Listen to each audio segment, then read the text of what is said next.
शिवरात्रि की बहुत बहुत बधाई शुभकामनाएं।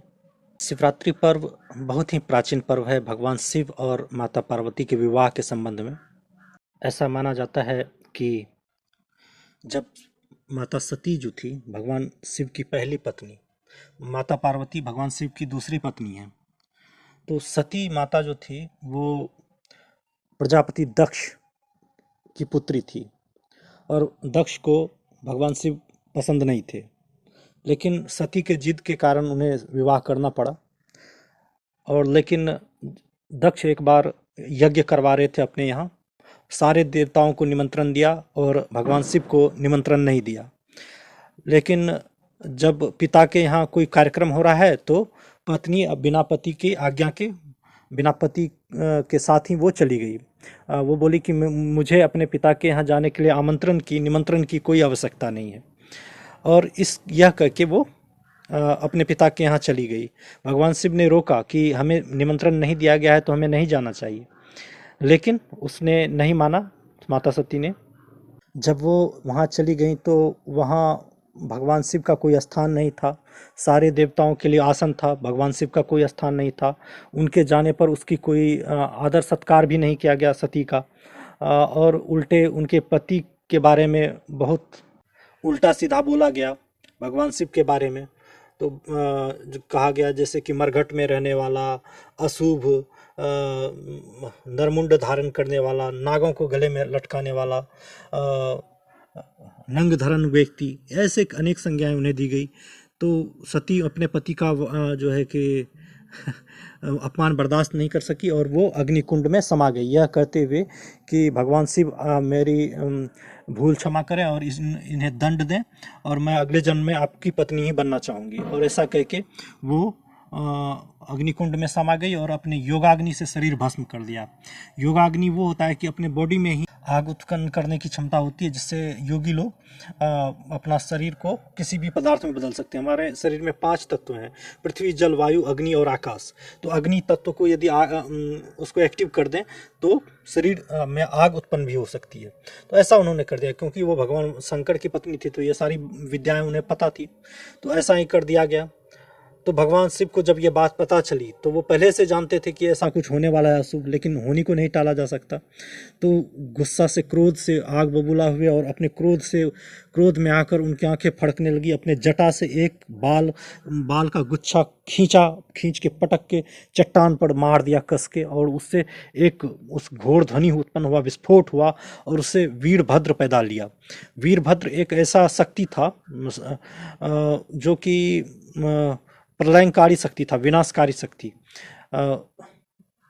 जैसे देवता लोग किसी चीज को प्रकट कर देते हैं, कोई भारी भरकम, जैसे कोई बेताल होता है, प्रेत होता है, कोई भी ऐसी एंटिटी प्रकट कर देना जो कि नाश कर दे। तो भगवान शिव अघोरी थे, सब कुछ सारी शक्तियां उनमें है, तो उन्होंने उसी तरह की कोई एक शक्ति प्रकट कर दी, जिसका नाम वीरभद्र रखा गया। वो आग के समान उसका तेज था और वो पल भर में ही उन्हें आदेश मिला कि जाओ उसका यज्ञ नष्ट कर दो, दक्ष का। तो दक्ष के यहाँ सीधा वहाँ प्रकट हुए अपने गणों के साथ, भूत प्रेतों के साथ, पूरी सेना के साथ, और प्रकट होके सबको मारना पीटना स्टार्ट कर दिया। जो देवता समझदार थे वो पहले भाग खड़े हुए थे वहाँ यज्ञ स्थल से। वो जानते थे कि सती का अपमान हुआ है और भगवान शिव का अपमान हुआ है, तो अब ये यज्ञ सफल नहीं होगा। तो जो भी देवता सामने आया बचाने के लिए, उस सबको पिटाई लगा, बहुत मार मारा वीरभद्र ने, सबको पीट पीट के, मार पीट करके सब यज्ञ खंडित कर दिया। युद्ध हुआ, कईयों को खा गया उनके गणों ने, और ये दक्ष की गले को काट दिया गया और काट कर उन्हें मार दिया गया। इससे इस तरह उसके अग्निकुंड, जिस अग्निकुंड में हवन हो रहा था, उसका गला काट के उसी में डाल दिया। तो जाके ये सारी बातें शांत हुई। बाद में जाकर भगवान शिव आए, उनसे क्षमा मांगी सती की माता ने, तो बकरे का सर उसको लगा दिया दक्ष को। तो इस तरह से ये कहानी यहाँ समाप्त हुई। तो इसके बाद भगवान शिव को घोर वैराग्य हो गया। वो उन्होंने सोचा कि दुनिया में क्या रखा, पत्नी है नहीं, अब क्या। वो समाधि में लीन हो गए, लंबे युग तक समाधि में चले गए।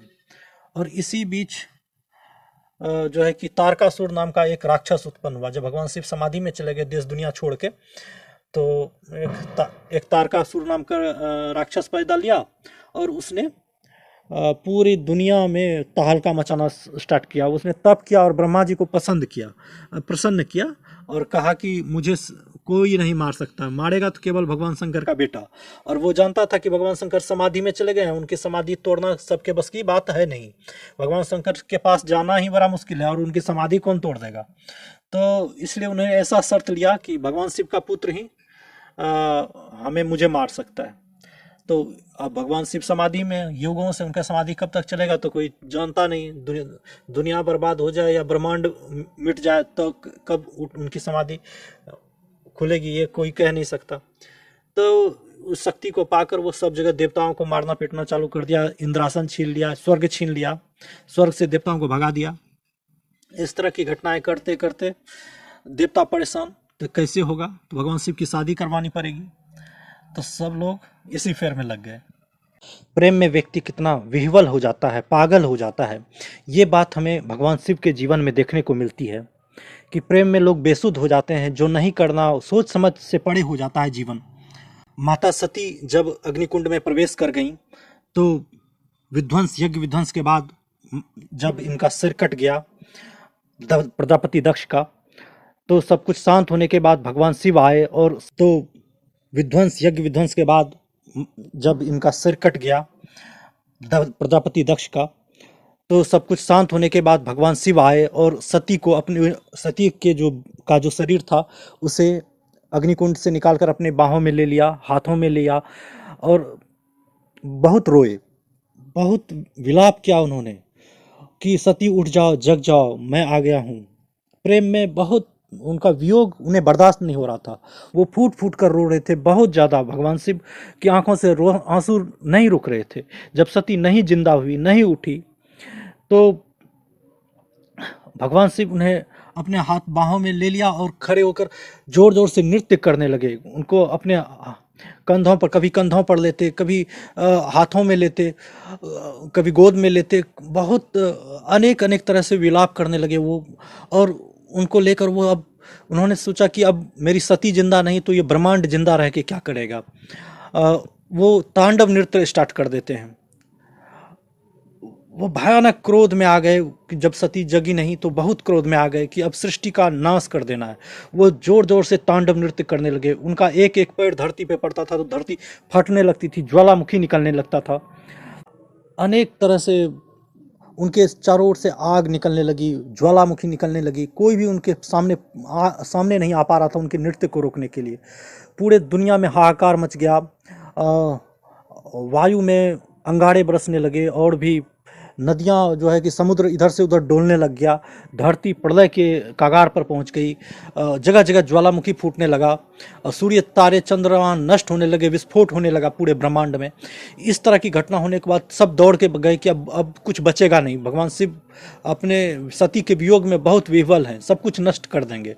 तो भगवान विष्णु के पास गए, तो भगवान विष्णु किसी तरह से उन्हें उठाकर अंतरिक्ष में ले गए, और जो है कि वहीं पे उनके जो है कि माता पार्वती के शरीर के जो है कि सुदर्शन चक्र से कई टुकड़े कर दिए। क्योंकि जब तक सती का शरीर वहाँ सामने रहेगा तब तक भगवान शिव कुछ सोच नहीं सकते, उनके वियोग में बहुत रोएंगे।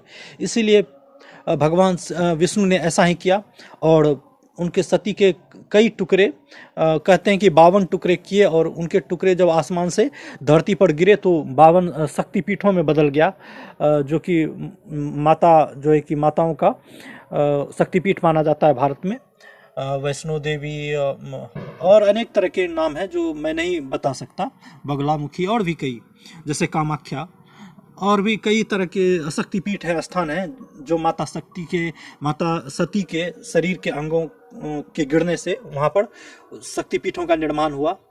तो इस प्रकार से जब शरीर कट गया, नष्ट हो गया, तब भगवान शिव बेसुध होकर कई दिनों तक रेगिस्तानों में घूमते रहे, बेसुध रहे। फिर जब उन्हें होश आया देवताओं के समझाने पर और भी भगवान विष्णु ब्रह्मा जी के समझाने पर, तब वो विरक्त हो गए कि मैं भगवान होते हुए भी, ज्ञान और वैराग्य होते हुए भी मैं प्रेम में इतना बेसुध हो गया कि मुझे ना खुद के भगवान होने का ध्यान रहा, कुछ भी नहीं रहा। और वो सोचे कि माया में पड़ना ही बहुत बड़ी बेवकूफ़ी है, और वो सब कुछ त्याग कर फिर से समाधि के लिए चले गए। समाधि में हिमालय पे चले गए और वहाँ समाधि में लिप्त हो गए, ध्यानस्थ हो गए। बहुत लंबे समय तक समाधि चली, और इस समाधि के बीच ही वो तारकासुर फायदा उठाकर आया कि तारकासुर ने ब्रह्मा जी से वरदान मांग लिया कि भगवान शिव का बेटा ही मुझे मार सकता है और कोई नहीं। और भगवान शिव समाधि से उठे ही ना, कहा कि सती के वियोग में अब उन्हें चाहिए क्या, कुछ भी नहीं। तो इसी दौरान माता सती का दूसरा जन्म हिमालय हिमवान के यहाँ हुआ, और मैना देवी उनके यहाँ, मैना देवी रानी थी और हिमालय पर्वत का राजा मैनाक था। उन दोनों के यहाँ उनका जन्म हुआ। माता सती का जन्म फिर से हुआ माता पार्वती के रूप में। और इसी बीच पार्वती खेलने लगी, छोटी थी वो, उन्हें भगवान शिव की कहानियाँ अच्छी लगती थी, वो शिव की पूजा करने में ज़्यादा विशेष रुचि लेती थी। एक दिन नारद जी आए और उन्होंने कहा कि इनका विवाह भगवान शिव से होगा। तो पार्वती और भी खुश हुई कि चलो भाई उनसे ही होगा। लेकिन जो है कि वो जो हिमालय थे, हिमवान, वो राजा हिमवान थे, वो उन्हें लगा कि चलो जैसा होगा भगवान की इच्छा देखी जाएगी। तो इधर सोचा, देवताओं ने सोचा कि पार्वती की शादी होगी कैसे भगवान शिव से, भगवान शिव हैं समाधि में, जब तक वो समाधि से उठेंगे नहीं वो उनका विवाह संभव नहीं। तो इधर माता पार्वती जो है कि भगवान शिव की तपस्या करने लगी, और नारद जी बता गए थे कि जब तक आप तपस्या न करोगे तब तक भगवान शिव मिलने वाले नहीं हैं। तो सती ने, माता पार्वती ने घोर तपस्या किया बहुत दिनों तक, 12 वर्षों तक, फिर 100 वर्षों तक, हजारों वर्षों तक की कहानी आती है। लेकिन वो देवता लोग थे तो उनकी अलग अलग वर्षों का हिसाब अलग रहता है उनका। तो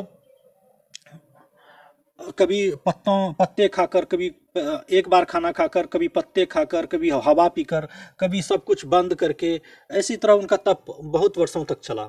और इधर बीच में देवताओं ने भी प्रयास किया, कामदेव को जगाया कि जैसे हम लोगों में किसी के प्रति आकर्षण होता है, महिलाओं का पुरुषों के प्रति, पुरुषों का महिलाओं के प्रति, तो पुरुष में कहा जाता है कि कामदेव का निवास है, और महिलाओं में रति, उनकी पत्नी जो है रति देवी का विकास है। तो महिलाओं में जो काम उत्पन्न होता है उसे रति कहते हैं, और पुरुष में जो मन में प्रेम या आकर्षण उत्पन्न होता है उसे काम कहते हैं। तो उसके जो देवता हैं काम, सुंदरता के देवता काम, जो कि उनको बोला कि तुम और तुम्हारी पत्नी रति जाकर भगवान शिव की तपस्या भंग करो।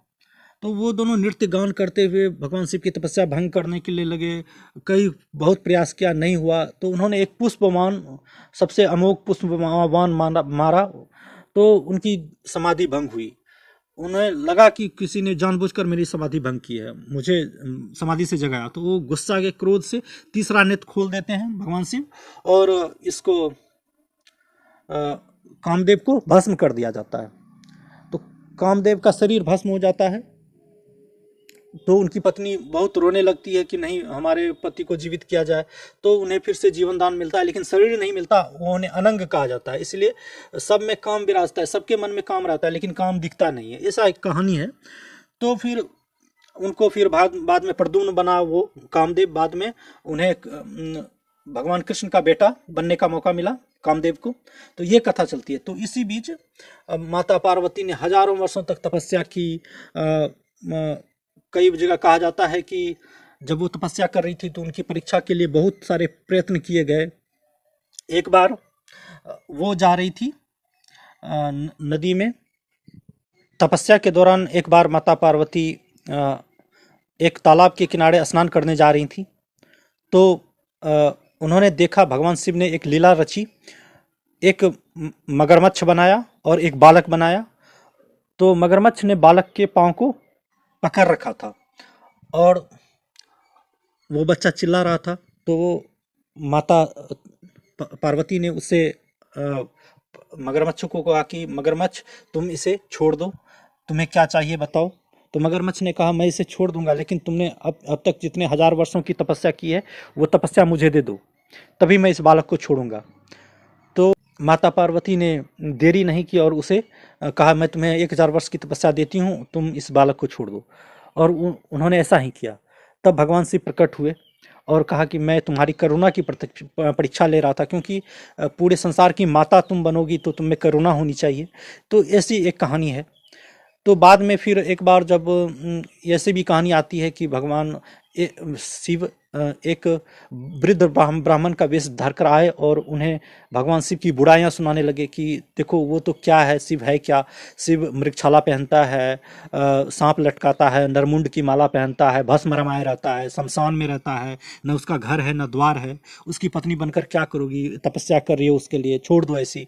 तो भगवान ये माता पार्वती ने कहा नहीं, ऐसा नहीं है, मेरे आराध्य वही हैं। और वो उस पर गुस्सा हो गई माता पार्वती कि तुम ऐसा बोलोगे मेरे आराध्य के बारे में।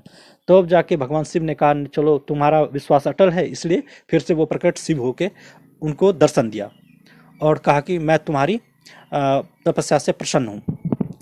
तो इन दोनों की, इस दोनों तरह की कहानियाँ प्रचलित हैं।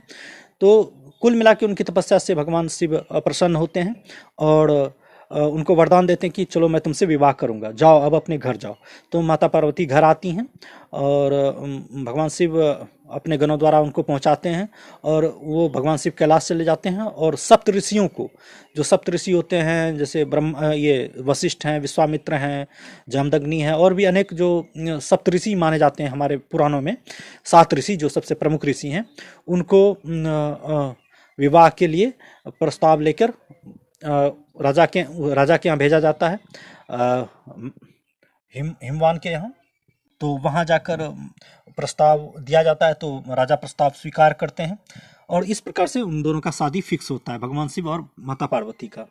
तो बात की में शिव बारात की कहानी चलती है और इनकी कथा बहुत लंबी है, क्योंकि शिव बारात में भी जब शिव चलते हैं तो शिव के पूरी सृष्टि ही उनके बारात में चली आती है, भगवान शिव के बारात में। और पहले भूत प्रेत ही आगे में चलते हैं, भूत प्रेत नाग अघोड़ी सब लोग चलते हैं। फिर बीच में जो है कि देवता भी चलते हैं, देवता ब्रह्मा विष्णु महेश समेत समस्त देवता, पशु पक्षी जानवर सब लोग, कहा जाता है पूरी पृथ्वी ही उत्तर की ओर आ गई थी।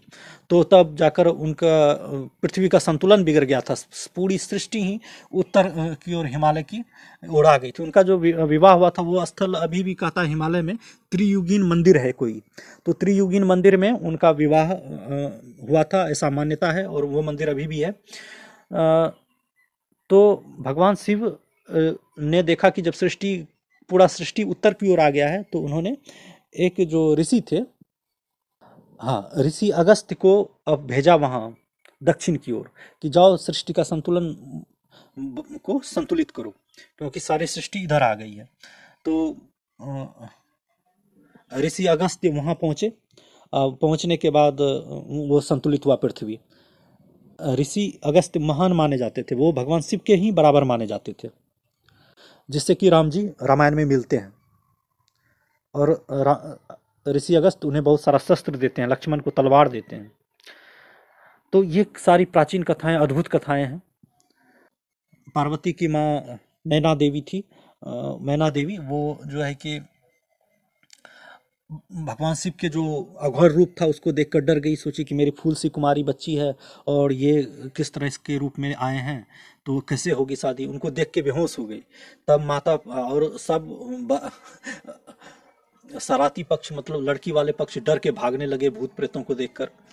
तब माता पार्वती वो आती है और प्रार्थना करती है कि आप भगवान, आप सुंदर रूप बनाइए। तब भगवान शिव इतना सुंदर रूप बनाते हैं और सभी देवताओं के साथ सामने आते हैं, भूत प्रेत को पीछे करते हैं और सारे देवताओं के दिव्य देवताओं के साथ सामने आते हैं, विष्णु इंद्र सब।